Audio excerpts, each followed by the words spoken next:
სალამი მეგობრებო, აქამდე მეორე ნაწილში მოვაფინეთ ეს ჩვენი პლატფორმა ძივებით, ანუ აბსტრაქტული სისტემებით, რომლებიც პრაქტიკაში საკმაოდ ეფექტურად მუშაობენ.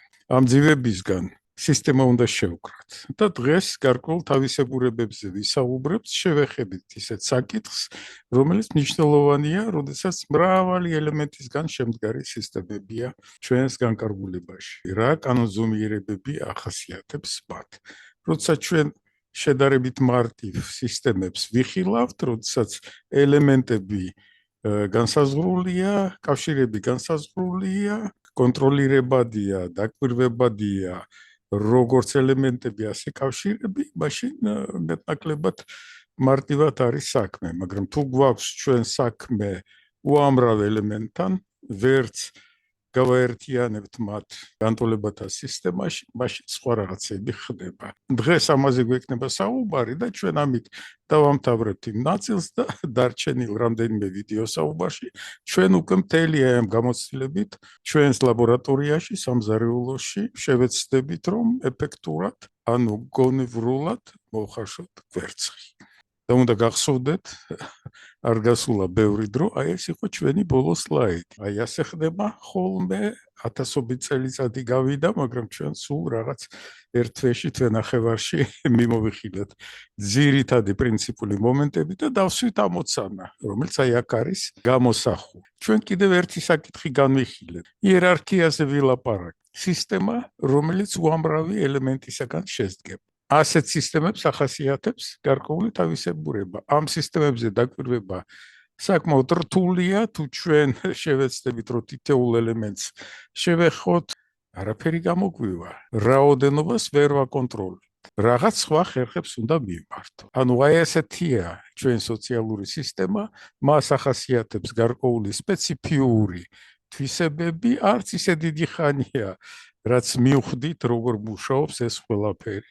დაახლოებით 50 წელიწადია გასული ამ ჩვენ ცივილიზაციის ისტორიაში, როდესაც დავიწყეთ უკვე რაღაც გააზრება, რა ხდება აი ასეთ სისტემებში. და ჩვენ მაშინ ვთქვით, რომ აი ამ სისტემის შიგნით ერთი პირამიდა კი არ არის, უამრავი პირამიდა შეიძლება იყოს. რესურსებით ერთი მთლიანი რესურსი კი არ არის, შეიძლება ყოველ შიდა პირამიდას ჰქონდეს თავისი რესურსები, შეიძლება ზოგიერთი დამოუკიდებელი აღმოჩნდეს, ანუ ჩაშენებულ დიდ პირამიდაში პატარა პირამიდა დამოუკიდებელი აღმოჩნდა. შეიძლება განვითარდეს ისეთნაირად გაიზარდოს, რომ გარკვეული წინააღმდეგობაც გაუწიოს აი ამ იერარქიას. ანუ ესეთი პროცესები მიმდინარეობს, ანუ ცოცხალი სისტემაა. მართავს ამას ცნობიერება, არაცნობიერი ელემენტი, ჩვენი როგორც ბიოლოგიური და ფსიქოლოგიური ობიექტის და დემონები. ლორენცის დემონი, ჩვენი საკუთარი, ჩვენი ოჯახის, ჩვენი მეზობლების იერარქიის სხვადასხვა დონეზე მყოფი ადამიანის და ესეთ თითქოს პირველი შეხედვით ქაოსს ვღებულობთ. მაგრამ ყოველი სისტემა, როგორი ქაოტურიც არ უნდა იყოს, გარკვეულ კანონზომიერებებს ექვემდებარება. მეცნიერება ზუსტად ამას სწავლობს, ცდილობს, აგვიანებს ხოლმე კულტურა ცდებით, შეცდომების გამოსწორებით პოულობს ამ კანონზომიერებებს, ვერ ხსნის ზოგჯერ, მაგრამ გწმუნდება, რომ ეფექტურია რაღაცა ვაკეთოთ რეგულარულად, ან რაღაცა არ ვაკეთოთ, ორი საწყისი გვაქვს. ცნობიერი, კულტურული და სამეცნიერო. უზნაძის მეხსიერება ახასიათებს ამას. ანუ ის მექანიზმი, რომელიც ჩვენს მეხსიერებაში ქმნის გარკვეულ აბსტრაქტულ წარმოდგენებს, რომლებსაც ვიყენებთ პრაქტიკაში. და ქვეცნობიერი, ევოლუციურად შემუშავებული, ლორენცის მეხსიერება დავარქვათ ამას, რადგან ლორენცის დემონი დავარქვით აი ამ ქვეცნობიერს.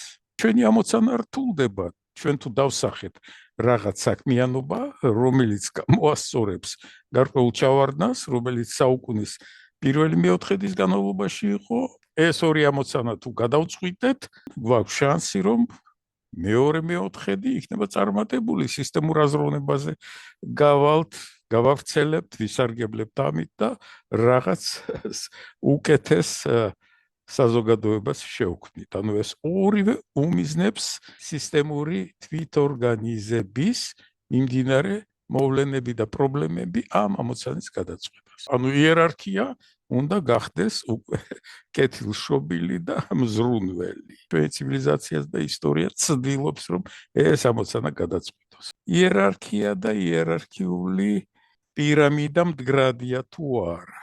და რა საერთოდ რა ემართება აი ასეთ სისტემებს. რამდენად მდგრადები არიან ცოცხალი სისტემები. შიგნით სულ ყოველთვის ხომ მიმდინარეობს რაღაც დინამიური პროცესი. შეჯახება არის ინტერესების სხვადასხვა იერარქიული დონეები, იერარქიული რანგი, რესურსებისთვის იბრძვიან. ბევრი პირამიდა არის ამაში ჩაშენებული. ბევრი რესურსების წყაროა, რომელიც ერთიანდება ერთ პირამიდაში. ანუ ჩვენ როდესაც აი ესეთნაირად ვხატავთ იერარქიულ პირამიდებს ვამარტივებთ. ერთ სიფრთხეში ვიხილავთ ამას, ერთ პროექციაში. მაგრამ სინამდვილეში ეს რთული წარმონაქმნებია. სივრცეში უნდა განვიხილოთ ყოველთვის. ანუ ყველა რეალური მოვლენა, ყველა პროექციაში უნდა განვიხილოთ. აი აქ ერთი მხრიდან დაგანახეთ, გამოვყავი ზოგიერთი შიდა პირამიდები, ნამდვილად პირამიდა არის, იმიტომ რომ იქ პირამიდას რო ვიძახოდით, სამკუთხედი იყო დახატული, მაგრამ ამ სიტყვით ვახასიათებდით აი ამ პროექციით ასახულ რეალურ მოვლენას. სხვადასხვა ზომის, სხვადასხვა მიზნების ასეთნაირად ვითარდებიან ეს მოვლენები და არის თუ არა ეს წარმონაქმნი მდგრად. შეგვიძლია თუ არა ჩვენ შევქმნათ სოციალური სისტემა, რომელიც საუკუნეების განმავლობაში იქნება მდგრად. სულ გვაქვს რევოლუციები, ომები, რაღაც არეულობა და ქაოსი. ანუ იერარქიული პირამიდების მდგრადობა ჩამოიშალა. ეხლა რატო ვიხილავთ ჩვენ აი ამ თითქოს განზოგადოებულ და თითქოს განყენებულ სისტემას, იმიტომ რომ ოჯახი და ბავშვი ადამიანი ელემენტია, რომლისაგან არის აგებული აი ესეთი სისტემა. თუ გვეცოდინება ჩვენ, რომელ სისტემაში არის ჩაშენებული ეს ჩვენი ელემენტი, რა მოქმედებს მასზე, ამოცანებს გადავწყვეტ. თუ არა და არაფერი არ გამოგვივა. ამიტომ ამასაც უნდა შევეხოთ, რომ ვიცოდეთ. არის თუ არა აქ რამე წარმატება. გასული საუკუნის 70-იანი წლების დასაწყისში, 60-იანი წლების ბოლოს ძალიან სერიოზული გარღვევა იყო მეცნიერებაში. აი კონრად ლორენცი ისევ აქ არის კიდევ ერთი ლორენცი, ედვარდ ნორტონ ლორენცი, მათემატიკოსი, ფიზიკოსი, გეოფიზიკოსი, მეტეოროლოგი, ადამიანი, რომელმაც გვითხრა, რომ აი სისტემებს შეიძლება კონდეთ რამდენიმე მდგრადი მდგომარეობა და ოდნავ პაწაწინა ზემოქმედებით შეიძლება სისტემა გადავიდეს ერთი მდგომარეობიდან მეორე მდგომარეობაში.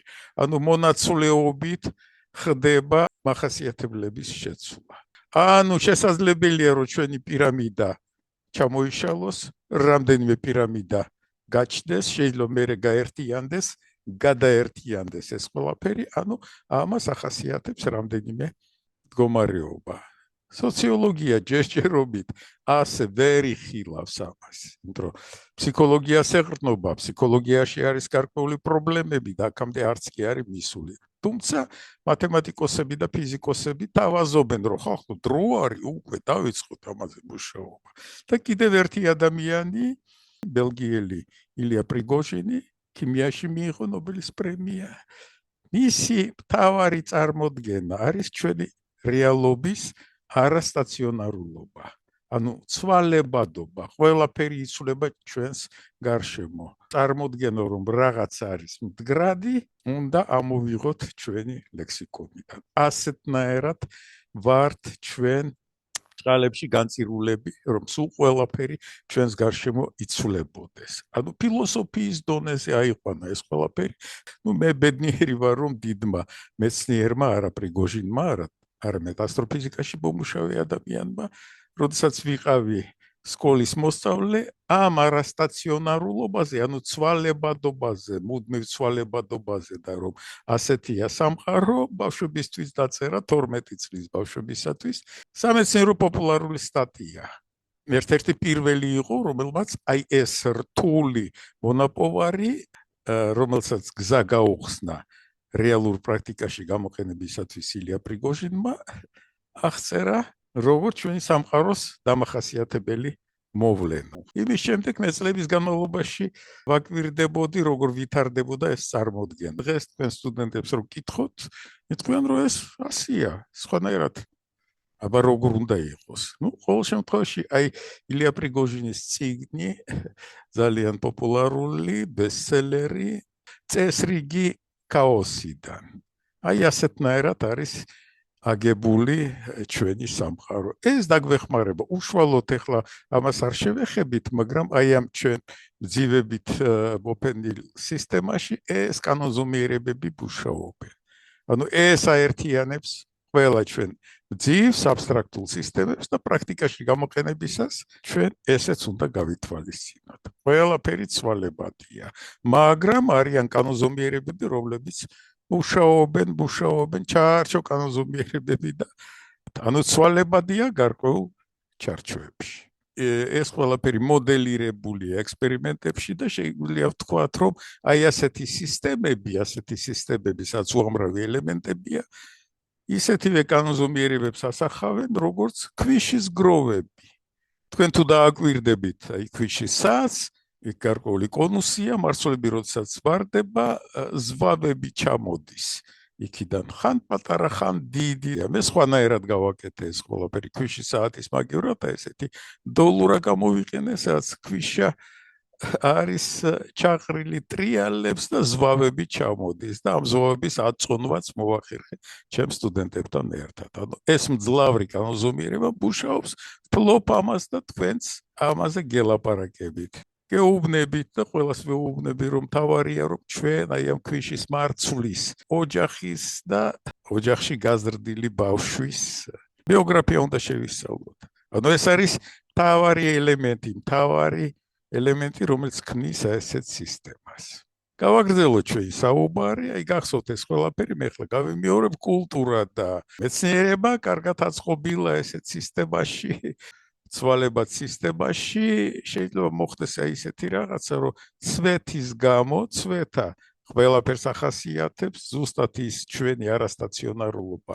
იმით არის გამოწვეული, რომ ყველაფერი ცვეთას ექვემდებარება, რესურსებიც, პირამიდების, კავშირებიც, ასეთ დინამიურ სისტემებში ვართ ჩვენ და ცვეთის გამო შეიძლება ჩვენ დავკარგოთ გარკვეული კატეგორია. კულტურა და მეცნიერება დაქვეითებულია, ჩვენ ვკარგავთ უკვე ადამიანებს, რომლებიც გონივრულად სისტემის სტაბილიზაციას ახდენენ. თუ დავკარგეთ საერთოდ, ჩვენ გვექნება საკმაოდ პრიმიტიული სისტემა. უბრუნდები ისევ ამ ჩვენ დიაგრამას და იმისათვის, რომ ჩვენ გავაგრძელოთ მუშაობა და საუბარი და ამით სარგებლობა, ესეც უნდა გვახსოვდეს. მუშაობთ ახლა იმაზე, რომ რესურსების პირამიდა შემოტრიალებული უნდა იყოს, ზომის პირამიდაც უნდა იყოს მოწესრიგებული, გარკვეულ ზომას ექვემდებარებოდეს და ეს პირამიდა არ დაგვენგრეს თავზე.